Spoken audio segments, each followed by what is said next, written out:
concession can be ridiculously small, and you can still make it work because it's not the size of the concession that's critical, it's the timing. So you might say, we can't budge another dime on the price, but I tell you what, if you'll go along with the price, I'll personally supervise the installation to be sure that it goes smoothly. Perhaps you were planning to do that anyway, but the point is that you've been courteous enough to position the buyer so that he can respond, well, all right, if you'll do that for me, we'll go along with the price. Then he doesn't feel that he lost to you in the negotiation. He felt that he traded off. Positioning for easy acceptance is another reason why you should never go in with your best offer up front. Because if you have offered all of your concessions already, before you get to the end of the negotiation, you won't have anything left with which to position the buyer.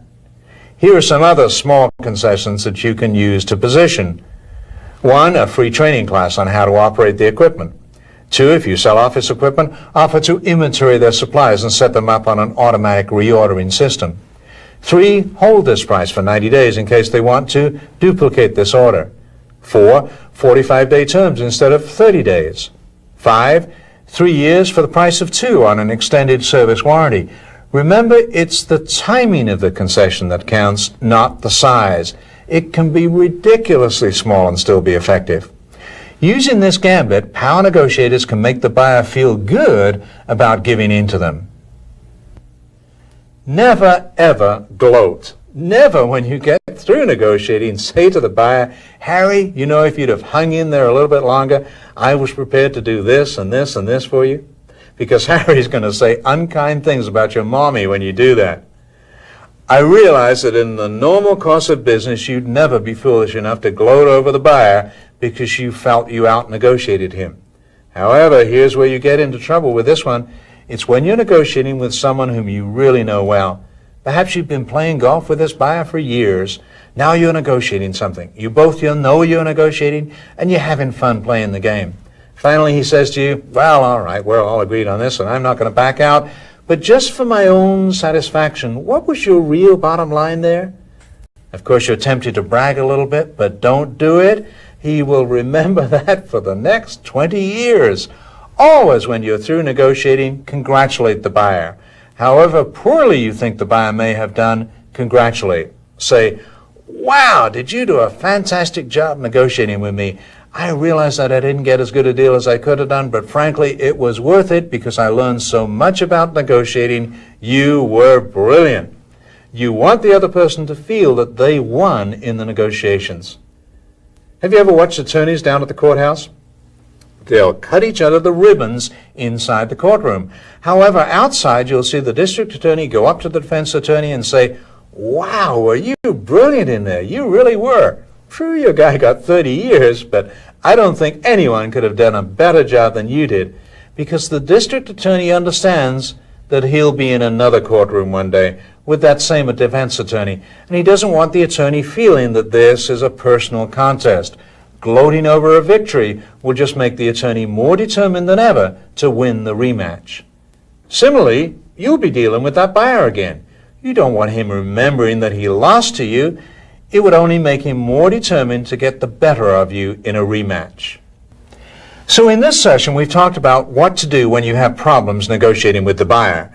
You know how to handle an impasse by using the set-aside technique. You know how to get stalled negotiations going again by changing the dynamics. And you know how to use a mediator if you reach a deadlock. I taught you how to force a decision by tapering down your concessions and how to position for easy acceptance with a small concession made just at the last moment. Our next session together will conclude our 12-session series on power negotiating for salespeople. In session 12, I'll teach you how terrorist negotiators use 3 stages to resolve hostage-taking situations and how to structure win-win negotiations. This is Roger Dawson. Thank you for choosing to become a power.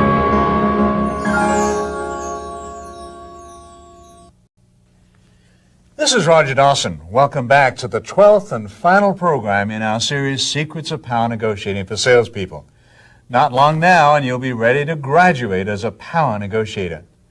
In our last session together, I taught you how to become an expert at resolving problems in a negotiation. You learned how to handle an impasse by using the set-aside technique. I taught you how to get stalled negotiations going again by changing the dynamics.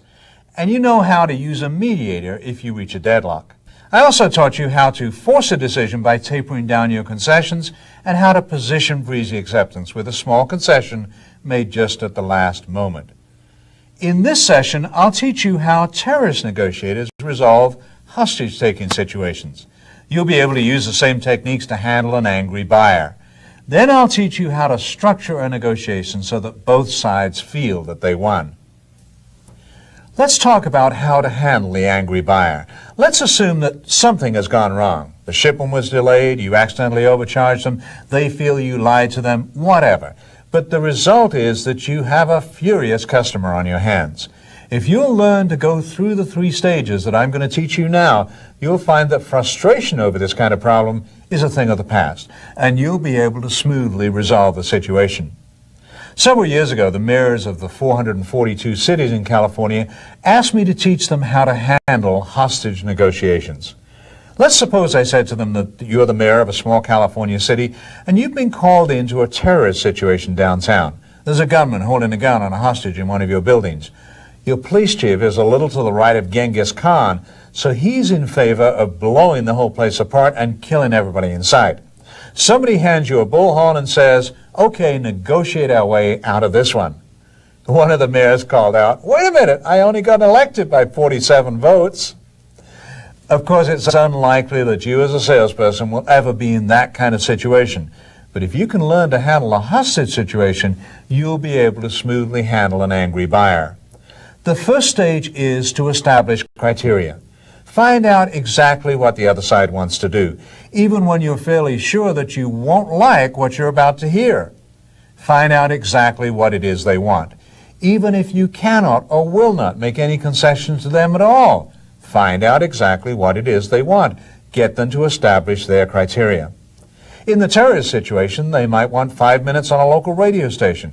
It might be $100,000 or the release of some prisoners somewhere. Or it might be something that you are happy to give them. When O.J. Simpson was fleeing police, he surrendered in return for a glass of orange juice and the chance to use the bathroom. In the siege in Waco, Texas, David Koresh wanted them to broadcast a tape that he had recorded. I would have handled that differently. Instead of letting him give me the tape, I would have said, "David, we'll do better than that. You come on down to the radio station and we'll let you go on live." A nationwide real estate franchise company hired me to teach power negotiating at their annual meeting. In the morning, they had an award ceremony for the top producers, then they broke for lunch, and I was the afternoon speaker.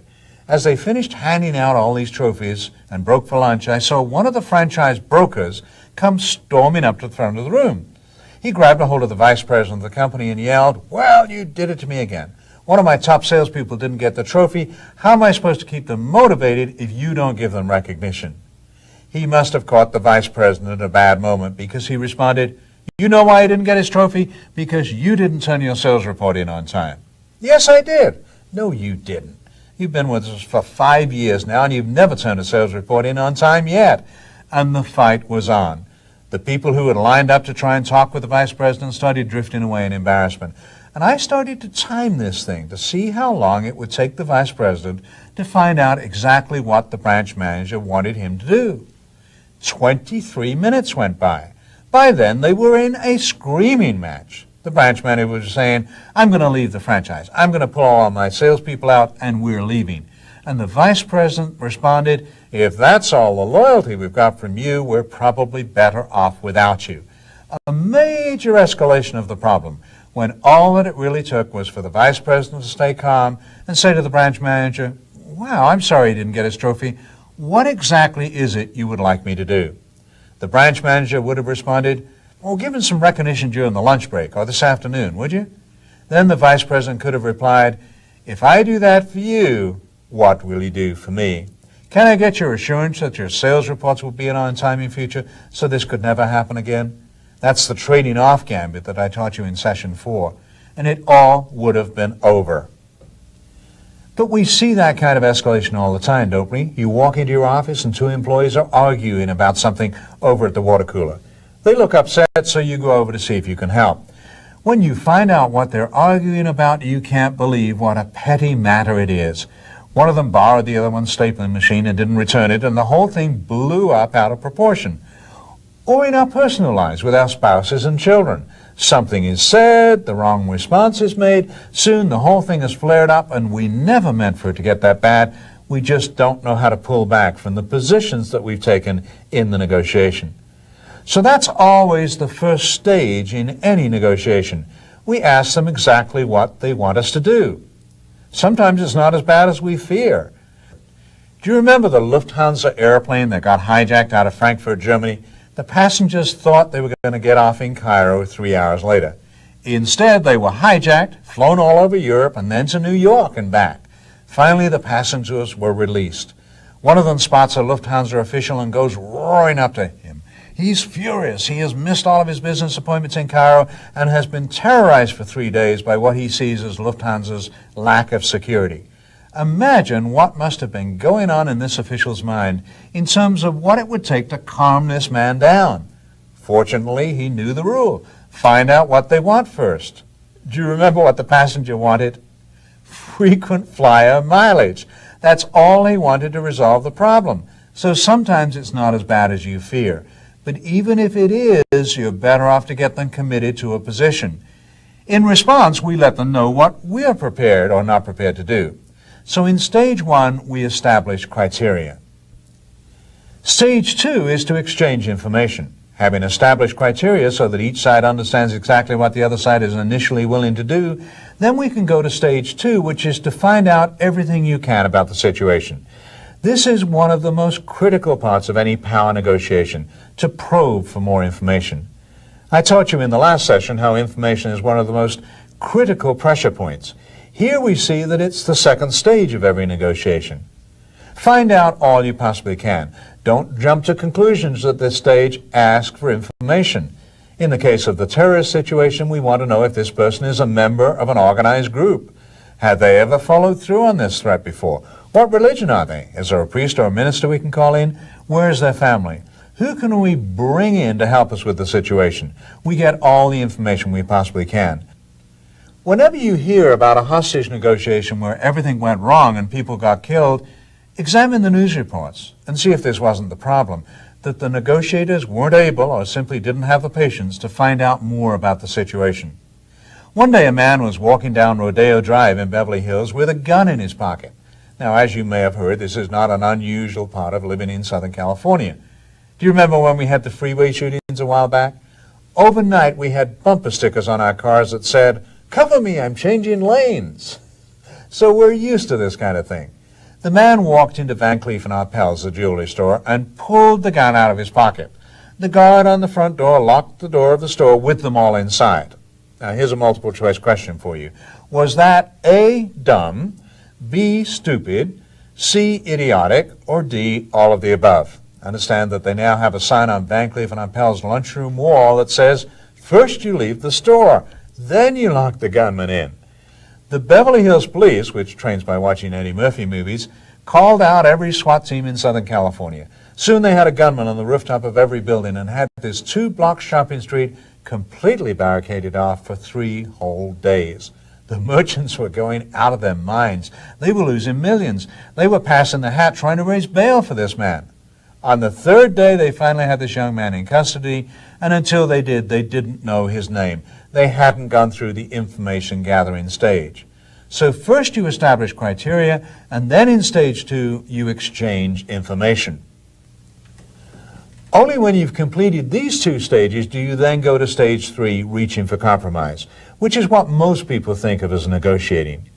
To start looking for things that they might see of value, but which you're willing to concede in the negotiation because they're not necessarily of value to you, and vice versa. Follow these 3 stages of negotiation, and you'll see how what were formerly big traumatic problems now become easy to handle. Practice in little areas, too. For example, before my son got his own car, he used to come to me and say, "Dad, can I borrow the car?" And I might immediately jump to the defensive. Without going through the stages, I'd say, "No, son, I don't want you borrowing the car tonight. You can't have you borrowing the car every night. You've got homework to do." If I'd have gone through the 3 stages, I would have established criteria. Number 1, find out where he's going with the car. When will he be coming back? And then go to stage number 2, get all the information possible. Who's he going to be with? If he's going to a movie, what movie is he going to see, and so on. And then stage 3, reach for some kind of compromise that's acceptable to both of us, such as, if you do your homework first, I'll let you go, or possibly tomorrow night, I'll take you to a movie. But before I understood the importance of the 3 stages, I would jump to a conclusion. A big argument would start, and then I would find out that his mother had asked him to go down to the drugstore to pick up a prescription for her, and our relationship would have been weakened. So the next time you have an angry buyer on your hands, go through these 3 stages and see how simply you can calm him down and regain his trust.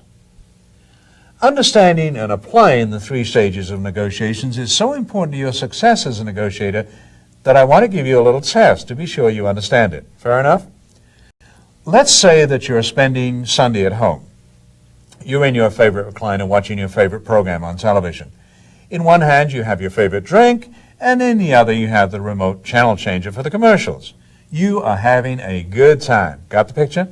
Now, in the distance you hear a car coming at high speed. It is roaring down the highway, clashing through the gears. It swerves into your street and screeches to a skidding halt in your driveway. You hear the car door fly open and slam shut. The front door of your house bursts open. Your spouse storms into the living room and yells at you, "Well, you've done it to me again." What do you reply? If done what comes to mind, go to the back of the class. Done what is information gathering. That's stage 2. Never stage 2 an angry person before you stage 1 them, because it just aggravates the situation. Stage 1 is to find out what they want you to do. I can see you're upset, you say. Probably the understatement of the year, right? What is it you want me to do? Now, your spouse may say, "I want you to apologize to my mother." No problem, hand me the phone. You can handle this during a commercial break. You don't even have to put your drink down to resolve this problem because you found out what they wanted. You're not faced with a major negotiation.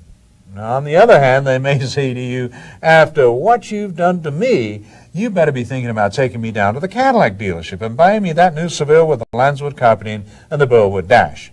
This negotiation is clearly not going to be resolved in stage 1. Now you can move to stage 2. What on earth did you hear, which is information gathering? Not what did I do, you know what you did. But don't stage 2 an angry person before you stage 1 them, because it just makes it worse. So the next time you have an angry person on your hands, go through these 3 stages and you'll be amazed at how things will drop into place for you. To finish up this course on power negotiating for salespeople, let's talk more about win-win negotiating. Instead of trying to dominate the buyer and trick him into doing things he wouldn't normally do, I believe that you should work with the buyer to work out your problems and develop a solution with which both of you can win. Now, your reaction to that may be, "Roger, you obviously don't know much about the kind of selling that I do. I live in a dog-eat-dog world. My buyers don't take any prisoners. They eat their young. There's no such thing as win-win in my industry. When I'm selling, I'm obviously trying to get the highest price I possibly can, and the buyer is obviously trying to get the lowest possible price. How on earth can we both win in the negotiation?" So let's start out with the most important issue. What do we mean when we say win-win? Does it really mean that both sides win? Or does it mean that both sides lose equally so that it's fair? What if each side thinks they won and the other side lost? Would that be win-win? Now, before you dismiss that possibility, think about it more. What if you leave with a big order and you're thinking, "I won. I would have dropped the price more if the buyer had been a better negotiator." However, the buyer is thinking that he won and that he would have paid more if you had been a better negotiator. So both of you think that you won and the other person lost. Is that win-win? Yes, I believe it is, as long as it's a permanent feeling, as long as neither of you wakes up tomorrow morning thinking, "Son of a gun, now I know what he did to me. Wait until I see him again." That's why I stress doing the things that service the perception that the other side won, such as don't jump at the first offer, ask for more than you expect to get, flinch at the other side's proposals, avoid confrontation, play reluctant buyer or reluctant seller. Use the vice gambit. You'll have to do better than that. Use higher authority and good guy, bad guy to make them think you're on their side. Never offer to split the difference. Set aside impasse issues. Always ask for a trade-off and never make a concession without a reciprocal concession. Taper down your concessions. Besides constantly servicing the perceptions that the other side won, there are three fundamental rules to observe. Rule number one is, don't narrow the negotiation down to just one issue. If, for example, you resolve all the other issues and the only thing left to negotiate is price, somebody has to win and somebody has to lose. As long as you keep more than one issue on the table, you can always work trade-offs so that the buyer doesn't mind conceding on price because you're able to offer something in return. Sometimes buyers try to treat your product as a commodity by saying, we buy this stuff by the ton. As long as it meets specs, we don't mind who made it or where it comes from. They're trying to treat this as a one-issue negotiation to persuade you that the only way you can make a meaningful concession is to lower your price. When that's the case, you should do everything possible to put other issues, such as delivery, turns, packaging, and guarantee, onto the table so that you can use these items for trade-offs and get away from the perception that this is a one-issue negotiation. At a seminar once, a commercial real estate salesperson came up to me. He was excited because he'd almost completed negotiating a contract for a large commercial building. We've been working on it for over a year, he told me, and we've almost got it resolved. In fact, we've resolved everything except price, and we're only $72,000 apart. I flinched because I knew that now, because he'd narrowed it down to one issue, then there had to be a winner and there had to be a loser. However close they may be, they were heading for trouble. In a one-issue negotiation, you should add other elements so that you can trade them off later and appear to be making concessions. In August 1985, FBI agents arrested Gennady Zakharov, a physicist who was a member of the Soviet delegation to the United Nations. The FBI had caught him red-handed, pardon the pun, as he paid cash for classified documents on a New York City subway platform. A week later, the KGB arrested Nicholas Danilov, a Moscow correspondent for the U.S. News and World Report. 9 months earlier, they had set Danilov up for such an opportunity by having a KGB agent dressed as a priest ask him to deliver a letter to the U.S. Embassy. Now the Soviets were demanding the release of Zakharov in exchange for the release of newly arrested Danilov, whom they had branded as a spy. Outraged by the blatancy of their move, President Reagan refused, and the incident began to threaten the upcoming arms control summit. Everybody knew that the fate of Zakharov and Danilov was insignificant compared to the potential for world peace at the summit, but by now both sides had dug into their positions and were blind to their mutual interests. It was a one-issue negotiation. Would we trade Zakharov for Danilov, or wouldn't we? President Reagan was adamant that he wouldn't be a patsy for the KGB. To the rescue came Armand Hammer, the chairperson of Occidental Petroleum, who had been doing business in Russia since the revolution. He knew that the way to break the deadlock was to introduce another issue into the negotiations so that the Russians could offer a more palatable trade-off. He suggested to the Russians that they also agree to release dissident Yuri Orlov and his wife Irina Vatilov. This broke the deadlock because Reagan, who had dug into his position of not trading a Russian spy for an American journalist, could find the new trade acceptable because it didn't violate his previously stated position. So if you find yourself deadlocked with a one-issue negotiation, you should try adding other issues into the mix.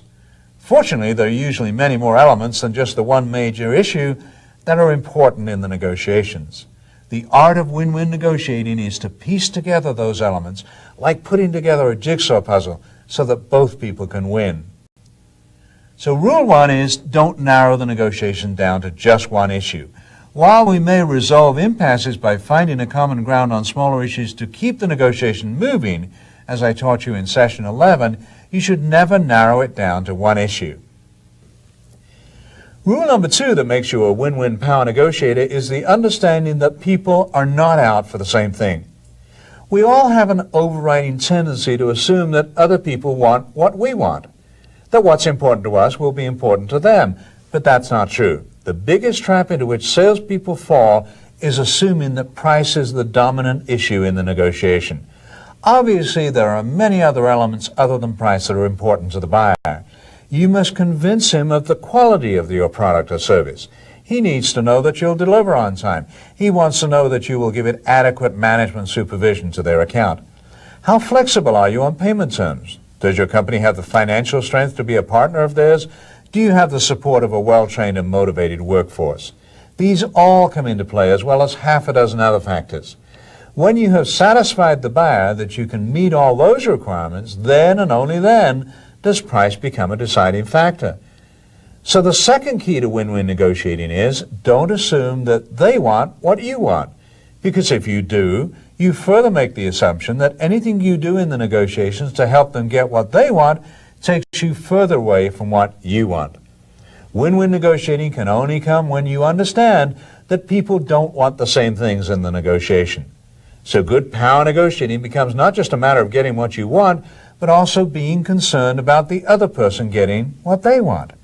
One of the most powerful thoughts you can have when you're negotiating with a buyer is not, what can I get from them, but what can I give them that won't take away from my position? Because when you give people what they want in a negotiation, they'll give you what you want. The third key to win-win negotiating is this. Don't be too greedy. Don't try to get the last dollar off the table. You may feel that you triumphed, but does that help you if the other person feels that you vanquished him? That last dollar left on the table is a very expensive dollar to pick up. A man who attended my seminar in Tucson told me that he was able to buy the company that he owned because the other potential buyer made that mistake. The other person had negotiated hard and pushed the seller to the brink of frustration, and as a final nibble, the buyer said, "You are going to put new tires on that pickup truck before you transfer title, aren't you?" That was the last straw that broke the proverbial camel's back.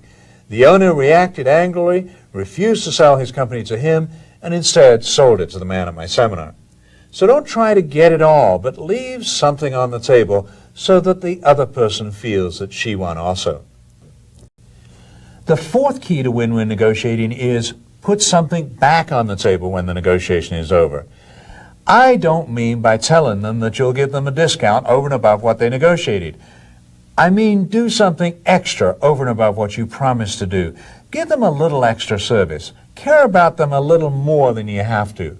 Then you'll find that the little extra that they didn't have to negotiate for means more to them than everything for which they did have to negotiate.